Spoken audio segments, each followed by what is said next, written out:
conéctate con el debate de la reforma eléctrica. Resumen. Foro 19. Misión Social y Desarrollo Productivo de la CFE. Les agradecemos mucho que nos acompañen y que puedan compartir con nosotros su conocimiento, sus experiencias, sus reflexiones. Acá tenemos nosotros la intención de llevarnos de aquí todo este bagaje que nos puedan presentar. Nosotros pensamos que no debe haber una retroactividad de la ley. Se quiere defender el Estado de Derecho respetando los contratos ya firmados con el sector privado. Queremos que se reconozcan, así como la misión social que tiene también la Comisión Federal, la tienen las empresas privadas que ya han invertido en el Estado, y es decir, la propuesta vulnera un par de capítulos del TEMEC, como lo es el que se refiere a la inversión y el que se refiere a la gestión de empresas del Estado. También queremos que se exijan reglas claras para el futuro del sector y se garantice la transparencia en las tarifas eléctricas para el futuro. En países donde se ha logrado bajar las tarifas eléctricas, siempre han habido 4 actores, ¿sí? En este caso, un regulador, un operador, uno que despacha y un generador. La desaparición de la CRE y del SENACE van a hacer que ese par de jugadores muy importantes no existan. ¿Podemos ir concluyendo, por favor? Solo para terminar, el incremento en los costos haría que los costos de producción irían a más del 54% en la producción. Tendríamos más del 65% de incremento en las emisiones del ciclo combinado y otros combustibles fósiles, y la Comisión Federal tendría que invertir más o menos más de 3 veces su presupuesto actual. Primero, existe un pronunciamiento claro, preciso, indudable de la Suprema Corte de Justicia de la Nación en el sentido de que la razón de ser del autoabasto es la producción para el autoconsumo. Segundo, de este criterio jurisprudencial se deduce que la generación para la venta a terceros disfrazados de socios es contraria a la esencia y límites legales del autoabastecimiento. Postura que de manera absolutamente indubitable ha sido avalada por la Auditoría Superior de la Federación. Consecuentemente, tercero, los permisos de generación que amparan ese fraude a la ley son total y definitivamente ilegales. Consecuentemente, es falsa de toda falsedad la versión propalada por voceros empresariales en el sentido de que la Corte ya había declarado válidos o legales los autoabastos irregulares. Doctor Raúl, si podemos ir concluyendo. Concluyo diciendo, todo lo anterior explica y justifica por qué razón dentro de la iniciativa presidencial se está planteando la insubsistencia de los autoabastos irregulares. Existen retos importantes. Hay un reto sobre el tema de las tarifas que hoy en día se reciben. Hay que invertir mucho en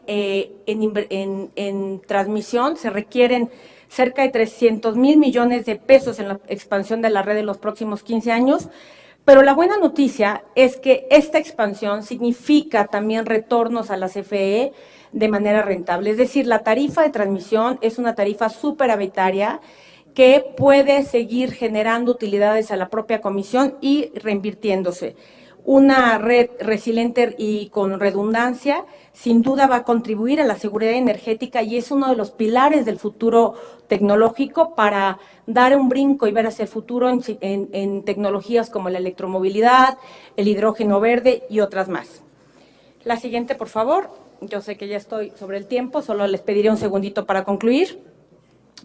Existen retos importantes respecto de la tarifa regulada. Hay todo un tema que es el déficit tarifario que la CFE recibe hoy en día.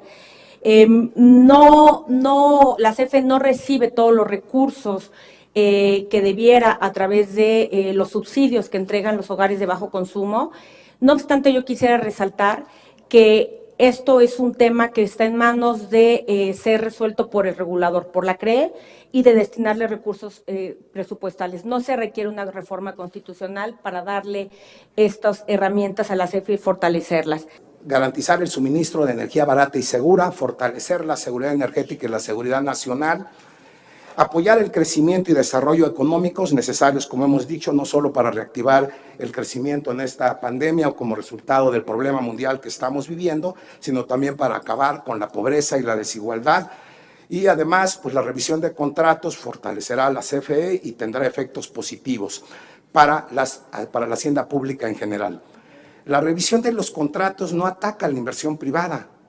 Lo que busca es acabar con la especulación que hemos mencionado, el traslado indebido de subsidios y costos a la CFE y a la hacienda pública. Y cuando decimos la hacienda pública nos referimos a todos y cada uno de los mexicanos que contribuimos para el desarrollo de este país y que no nos aprovechamos de las ganancias que están pasando solamente a un pequeño grupo de mexicanos. Asimismo, la transición energética, que es una cuestión muy importante a considerar, será, de acuerdo con esta reforma, ordenada, preservando la soberanía nacional. Sobre la calificación de la CFE en materia de indicadores de ESG, esto es medio ambiente, impactos sociales y gobernanza. Lo publica una de las principales calificadoras de riesgos en esta materia. Y estos indicadores han sido promovidos por las instituciones financieras que se dedican hoy en día a certificar las normas contables. Esta calificación que tiene CFE la ubica en un riesgo severo, se publicó con información a octubre de 2021 y ubica a la empresa entre las 10 más grandes empresas con riesgos más importantes en esta materia. Actualmente la CFE carece de una política de responsabilidad social y de impactos medioambientales, no publica reportes de sustentabilidad, a diferencia de Pemex, que sí lo hace, y creemos que es muy importante que con el esquema actual mejore CFE, porque de convertirla en un organismo de Estado, la CFE no podría tener la entrada a los mercados financieros que le podrían garantizar financiamiento atractivo, competitivo y mejorar su calidad como participante. La Constitución en los regímenes anteriores se modificó 400 y pico de ocasiones y no nos enteramos. En este intento de reforma ya vamos en el foro 19. Esa sí es una verdadera democracia participativa, no representativa. Sinceramente, mi diputado, no sé dónde está. Por eso solicité yo poder venir aquí y decirles, los empresarios pequeños y medianos no podemos estar en las cámaras de los grandes empresarios porque tenemos conflicto de intereses.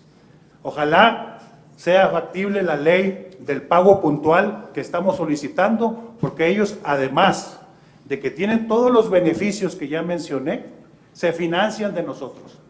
La ley que estamos solicitando es pago puntual.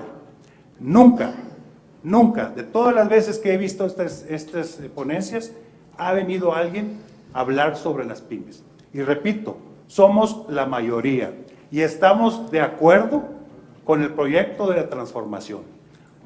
Tenemos un código de combate a la corrupción y de movilidad social. Es necesario para, digamos, corregir las distorsiones que se hayan podido dar en este sentido, generar una reforma constitucional, o esto se podría modificar desde la misma intervención del Ejecutivo Federal o modificando algunas leyes secundarias. Y repito, tomando en cuenta que en la reforma del 2013 ya está contemplada la temporalidad y que se termina este esquema de asociaciones de consumo. Gracias.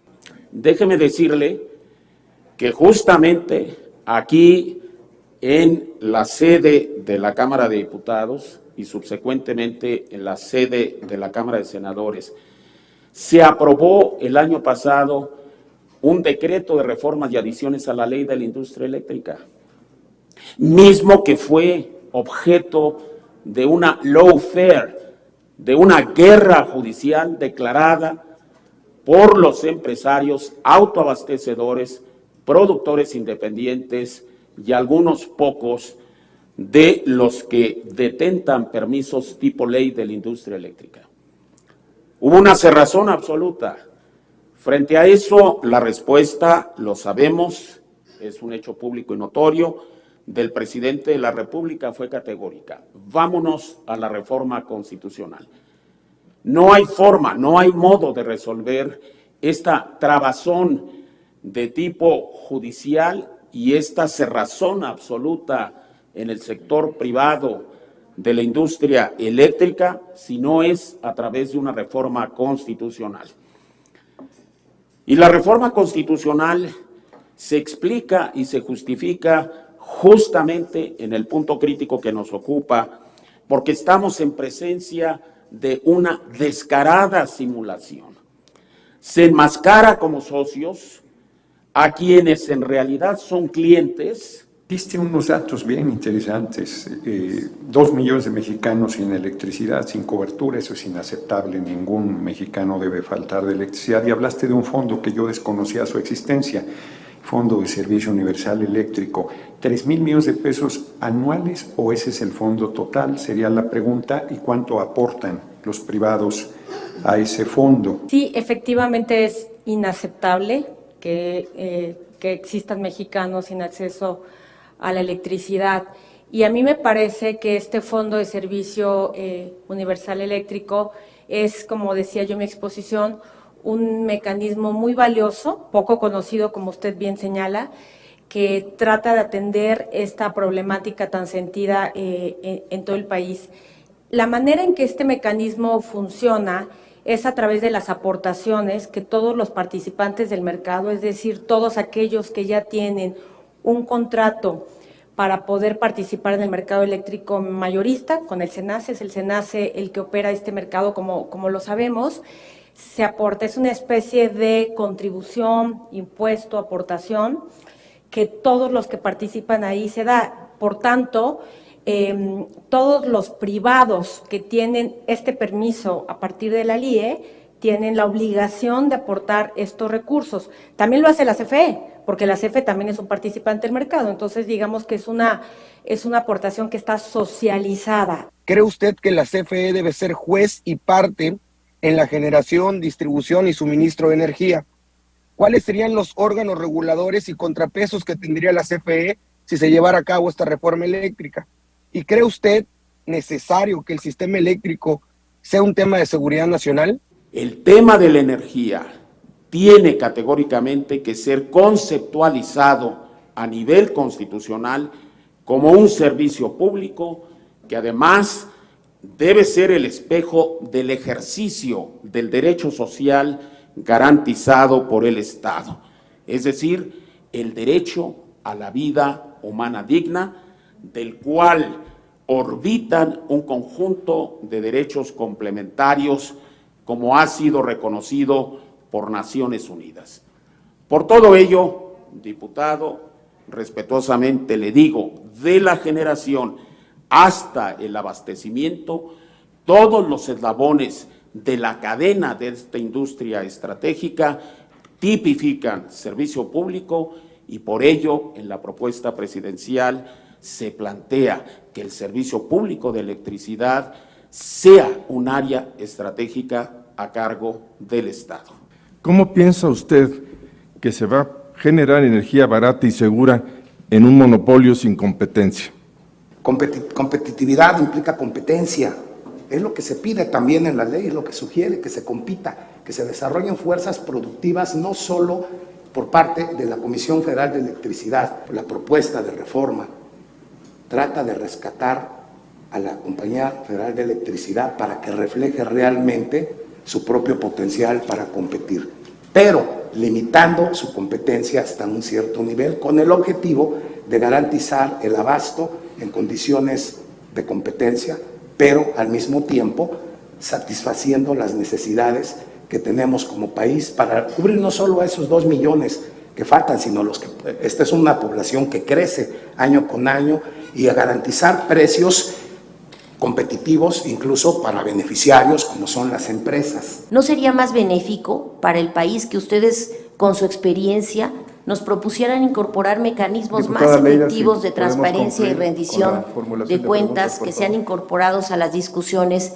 en vez de sostener una posición en contra de la reforma? Yo puse que no estaba ni a favor ni en contra, sinceramente lo digo. ¿Por qué lo puse así? Porque nosotros hicimos un análisis en el 2018 sobre transparencia corporativa en las empresas productivas del Estado, para poder evaluar desde la óptica de la transparencia corporativa, que no es lo mismo que la transparencia que está en ley, bajo la cual están obligadas las entidades gubernamentales, para entender qué información era la que nos estaban dando Pemex y CFE conforme a los estándares que se entienden en los mercados, sobre todo bursátiles. ¿Cómo le vamos a explicar a los ciudadanos que esta iniciativa verdaderamente va a ser en beneficio para ellos y que al final la electricidad nos va a costar mucho menos de lo que hoy nos cuesta? La iniciativa lo que pretende justamente es recomponer esta trágica y fallida experiencia de la reforma del 2013, darle la vuelta a la campana. Es decir, transformar lo que es una actividad eminentemente mercantil, comercial, sujeta a especulación, a prácticas monopólicas, a mercados paralelos, en un servicio público fundamental sin fines de lucro. El abastecimiento seguro, confiable, continuo, de calidad y a precios los más bajos posibles. Mi pregunta concreta es si tú consideras que la reforma, como está planteada, realmente incentiva la inversión privada, y si sin inversión privada, entendiendo que están etiquetados hoy para el 2022 73,000 millones para subsidios para CFE, que lo pagamos todos los mexicanos, si tú crees que sin inversión privada realmente se puede desarrollar el sector eléctrico mexicano para cumplir con esa misión social que hoy estamos platicando, que tiene que tener CFE y que además todos estamos de acuerdo que durante muchísimos años ha contribuido muchísimo al desarrollo de nuestro país. Esta mancuerna entre la participación del sector privado en aquellas actividades que con reglas claras, por supuesto, dictadas por el Estado mexicano, un Estado fuerte, un Estado que se preocupa por llevarle bienestar a sus mexicanos, y piso parejo, y ahí es donde también creo que es muy importante que también la comisión tenga este piso parejo y no las manos atadas, ni camisas de fuerza. Es una mancuerna que permitiría al país poderle dar lo que necesita en términos de crecimiento de energía. Hablan de porcentajes muy pequeños, beneficiados, pero son cerca de 77,000 los grandes consumidores. El porcentaje que representan en 45 millones de usuarios pues es ínfimo, pero el daño que le hacen al país es de 470,000 millones de pesos al año. ¿Cómo concilian esta posición aparentemente neutral de ni a favor ni en contra, pero en realidad en las intervenciones en contra de la reforma constitucional en materia eléctrica? Coincidimos en que es necesario arreglar la gobernanza para que prime un solo esquema. La reforma es muy clara en el esquema que plantea, y en contraposición a ese esquema está el poder resolver los conflictos que pueda generar la a veces muy disfuncional convivencia, si se puede decir, o conflictiva, no convivencia, de esquemas que operaron en el pasado, que se permitieron en el presente y que todavía no caducan. A lo largo de los foros hemos escuchado la amenaza de la desaparición de la CFE con el modelo vigente. ¿Cuál es su opinión al respecto? Yo no veo una CFE desapareciendo por una razón fundamental. Es una institución del Estado mexicano que tiene un mandato específico, hemos hablado ya mucho de ese mandato específico el día de hoy, pero además tiene una función que lleva a cabo hoy en día, que es la de llevar la electricidad más allá del tema de la electrificación a todos los hogares de México a través de una actividad que hoy en día se le conoce como el suministro básico. Y es la única entidad en todo el país, en todo el estado, que lleva a cabo esta función. Si desaparecemos a los órganos autónomos, la CRE, la CENACE, ¿quién va a controlar a la Comisión Federal de Electricidad? La propuesta presidencial en el sentido de no eliminar a los órganos reguladores, la CRE, la Comisión Nacional de Hidrocarburos y el planeador y operador del Sistema Eléctrico Nacional, el famoso CENACE, sino reconfigurar las funciones y reasignarlas en la cabeza del sector energético, Secretaría de Energía y en Comisión Federal de Electricidad. No creemos en Comisión Federal de Electricidad que esto implique una merma, una erosión del Estado constitucional y democrático de derecho. Cámara de Diputados, Legislatura de la Paridad, la Inclusión y la Diversidad.